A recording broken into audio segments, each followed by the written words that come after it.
Assalamualaikum dan salam sejahtera kepada bangsa mekanika. Bertemu lagi kita pada hari ini untuk review sebuah kereta import terpakai atau kereta recon yang dibawa masuk daripada Jepun. Sebuah K-Car. K-Car? Bukan. Ini dia panggil K-SUV. Nama dia Daihatsu TAF. Tapi sebelum itu, pada anda di luar sana yang mungkin baru saja menemui channel Mekanika Malaysia, bantulah kami. Andainya anda ingin membantu kami, tekanlah butang like, butang subscribe dan juga butang lonceng.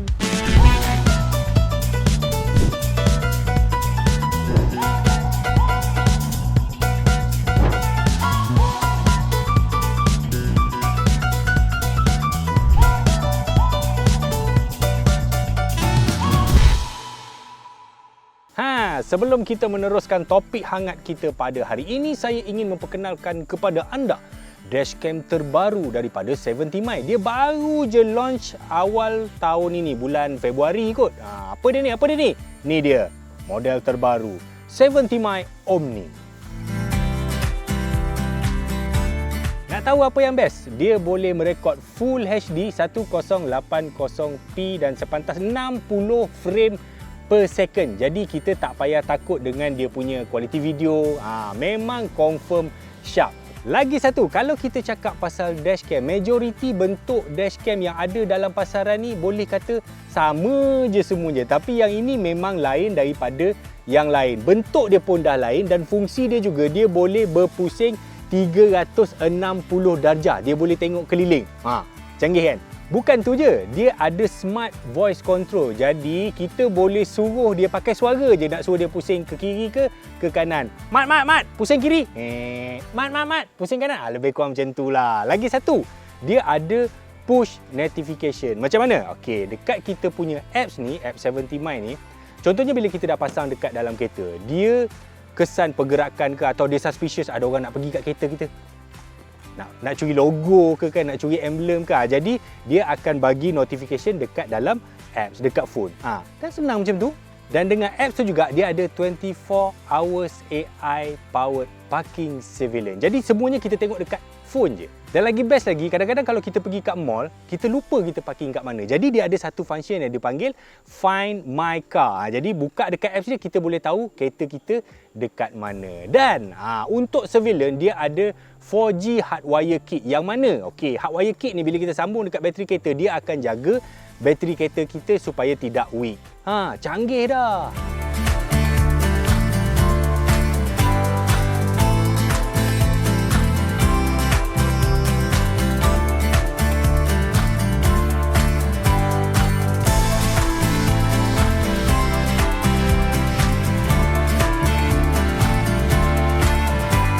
Dan anda akan dapat penghantaran percuma kami belanja dan 1 tahun waranti kami bagi. Tapi kena ingat, promosi ini sangat limited dan sangat terhad. Dia bermula daripada 7 Mac sehingga 22 Mac. Jangan lupa, nak beli kat mana? Ada link kat bawah tu, auto to you. Macam biasalah. Tunggu apa lagi? Benda sedap ni, share lah ramai-ramai. Janganlah makan seorang-seorang. Kereta kecil macam ni, ada ke orang nak beli? Ini bukan kereta biasa. Di Jepun dia dikenali dalam kelas K-Car. K-Car. Saya ulang! K-Car. K-Car ni kereta kecil yang mana saiz dia panjang tidak boleh lebih 3.4 meter, lebar dia 1.48 meter. Saya ulang! Tinggi tak boleh lebih 2 meter. So dia tertakluk dalam kategori K-Car. Jadi kenapa K-Car? Saya ulang! Sebab dulu Jepun ni dia negara dia miskin lepas perang. Jadi dia kena buat kereta kecil. Bila kereta kecil, maintenance rendah dan juga dia tidak memerlukan inspection tahunan yang mahal. Kereta-kereta besar macam Alphard, Vellfire semua, inspection dia setahun mungkin 10-15 ribu ringgit. Tapi kalau yang ini mungkin berapa ratus je. Sebab itulah kereta ni memang wujud di Jepun dalam kelas K-Car. Saya ulang!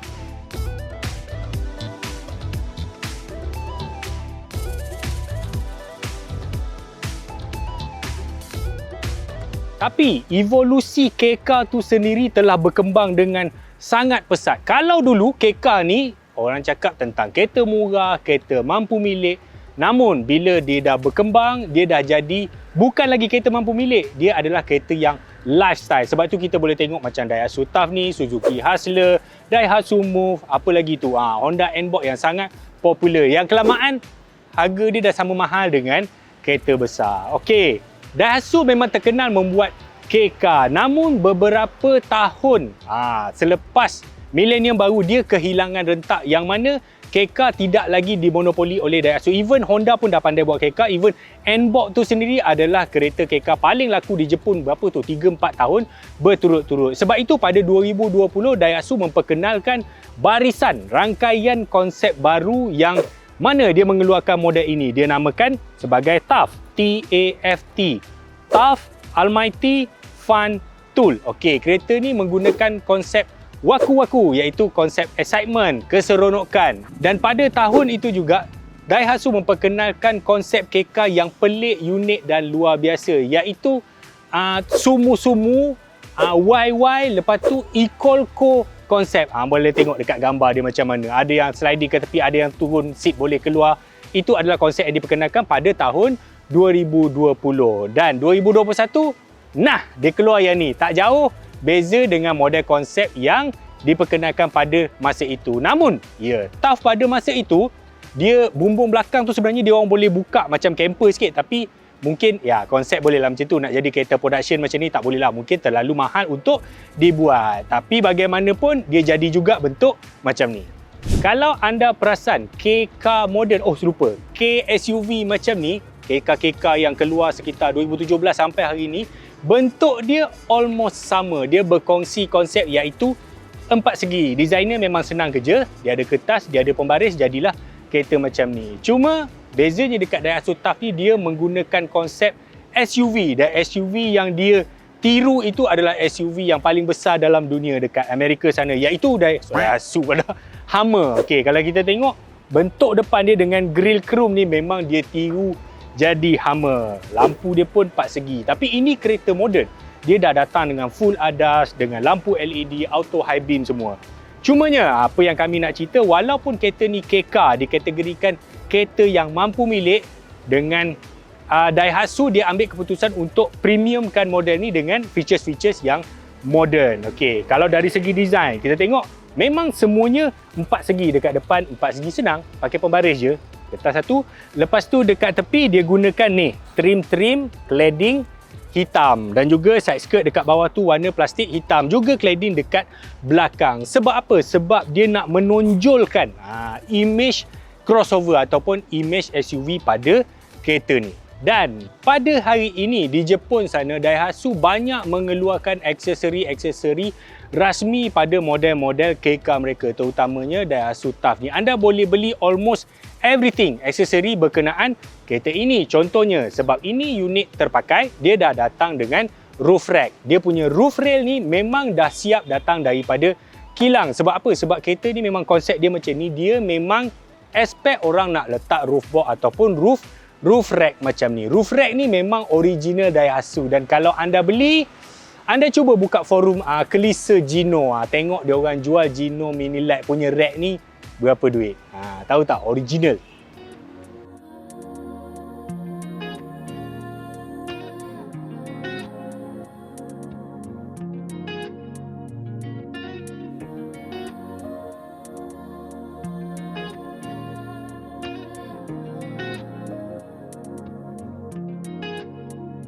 Ini enjin dia, 3 silinder twin cam turbo. Berapa power dia?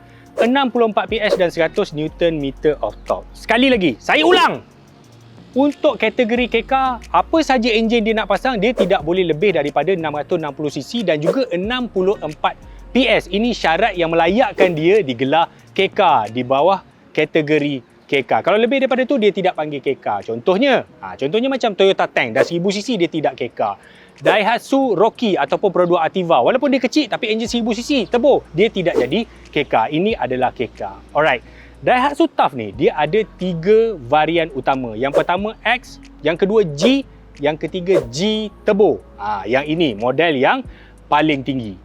Tapi bang, cukup ke power dia ni? Okey, kereta-kereta macam ni dia tidak design untuk drive daripada mentakap ke Kodiang. Tidak, dia memang untuk orang yang KL, hantar anak pergi sekolah, pergi pasar. Walaupun dia mahal, dia adalah kereta bandar, kereta lifestyle. Dan untuk anda yang tidak tahu, KK ni dia tidak berat. Contohnya macam kereta ni, untuk versi 2-wheel drive berat dia cuma 840 kg. Dia ada juga versi 4-wheel drive yang mana 880 kg. Bayangkan kereta sebesar ini, secanggih ini, berat dia macam berat Azia je. Sebab itulah kereta macam ni dicipta.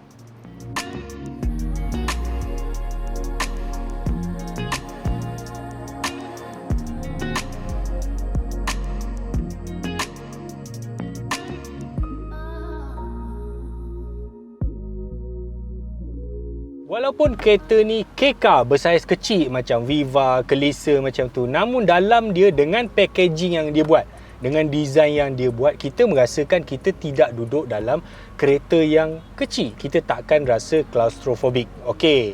Pertama, cermin. Cermin dia ni memang jauh kat depan. Cermin depan dia nampak? Memang jauh. Dia anjak ke depan supaya kita feel lapang, kita feel luar. Cermin tepi.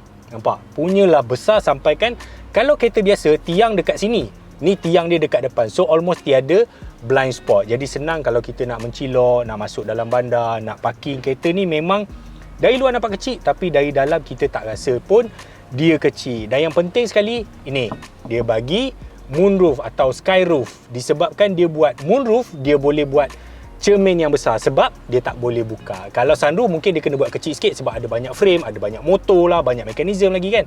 So yang kita, bila kita duduk macam ni, kita rasa wah, lapang betul lah kereta ni. Dari segi design, betul, kereta ni memang lifestyle, memang waku-waku, memang dia cuba untuk interpret design yang modern yet fun dalam dia. Okey, penggunaan trim-trim oren macam ni, pernah tengok tak? Dalam Saga pun dah pakai sekarang trim-trim merah dan apa semua kan, dengan kotak-kotak design yang 4 segi. Padahal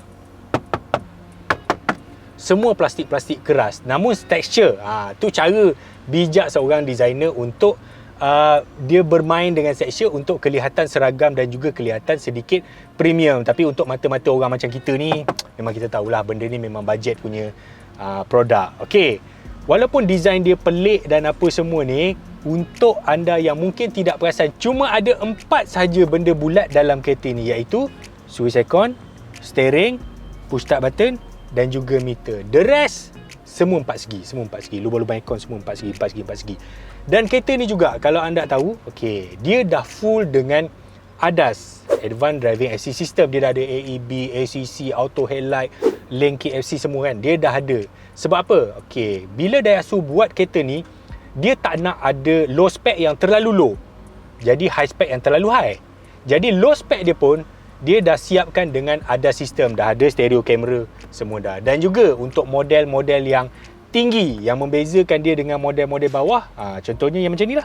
Ni nampak, electronic parking brake. Kereta pakai electric parking brake untuk kereta kecil dan kereta murah dekat Jepun lah, bukan kat sini. Satu lagi, kereta ni kecil tapi dia ada tempat letak barang yang sangat banyak dan sangat praktikal. Dia ada lubang ni, mangkuk ni macam Ativa. Lepas tu dia ada tray dekat sini, macam biasa ada glowbox dia pun besar. Sana pun ada ring holder, poket pun penuh. Dan yang paling best sekali, dia punya finishing, dia punya details tu dekat atas, contoh dekat tray, dekat semua-semua tempat ni dia bagi yang ini, rubberized pad. So bila kita letak benda-benda, dia tidaklah bergerak dan juga berbunyi. Contohnya kunci kan, kalau kita letak atas plastik dia kakak bunyi kan. Yang ini dia tak adalah, dia duduk senyap. Itu cerita dia. Duduk dekat seat dia ni pun selesa dan ada line-line oren macam ni kan, dia ikut tema dalam ni. Bila saya letak seat dengan kedudukan saya macam ni, memandu, so saya 178 cm. Ingat, tengok kita duduk belakang, besar ke tidak? Ya, inilah kedudukan saya di bahagian tempat duduk penumpang Daihatsu Tough. Kalau tengok lutut, nampak memang ada banyak space. Saya dah set kerusi ni macam saya memandu. Saya 178 cm, almost 6 kaki. Untuk perspektif lah. Tengok, bumbung ni memang tinggi. Itulah kelebihan bila kita buat kereta 4 segi. Namun, kalau anda perhatikan dengan teliti, seat dia sebenarnya pendek. Nampak? Saya duduk, bontot saya dah almost sampai ujung, nampak? Saya tergantung dekat sini. Tapi untuk kanak-kanak, untuk orang yang lebih rendah, tak ada masalah. Even penyandar dia pun, nampak? Kena tarik dia punya headrest baru boleh letak kepala. Dan dia punya bahagian sini tak boleh recline, dia tetap. Dan juga seat ni juga tak boleh nak adjust ke depan ke belakang, tak boleh slide. Basically kalau kereta bandar, kalau jalan tak jauh, saya rasa okey, no problem, naik 4 orang cukup selesa. Namun, barang macam mana? Ini bahagian belakang dia, ya, memang tak besar, tak sampai 200 liter pun saya rasa. Okey, padan lah, kereta pun tidak besar kan. Jadi kereta pun kereta bandar, nak letak ikan, sotong, udang, ikan tenggiri, ayam golek, boleh lah, beg sekolah boleh lah. Tapi kalau tak cukup ruang, boleh lipat. Boleh lipat seat ni dan dia flat, dia rata. Dan surface belakang ni memang jenis macam anti-slip. Dua-dua pun boleh lipat. Okay? Dua-dua pun boleh lipat kalau tak cukup barang. Okay? Namun dekat belakang ni, dia punya floor belakang ni, sekarang dia rata kan? Kalau kata kita nak pakai, masih ada space dekat bawah dia. Yang mana kita boleh keluarkan benda ni. Okay? Tengok balik. Kita dapat ruang yang lebih dalam, lebih rendah macam tu. Jadi yang ni kita nak bubuh kat mana ni? Kita boleh simpan dekat sini. Dia dah fikir dah mana nak simpan. Ataupun kita nak macam ni, tak nak mengganggu sana, kita boleh letak dekat bahagian bawah ni. Dia jadi macam tu. Dapat juga rata. Kereta-kereta macam ni, kereta-kereta moden.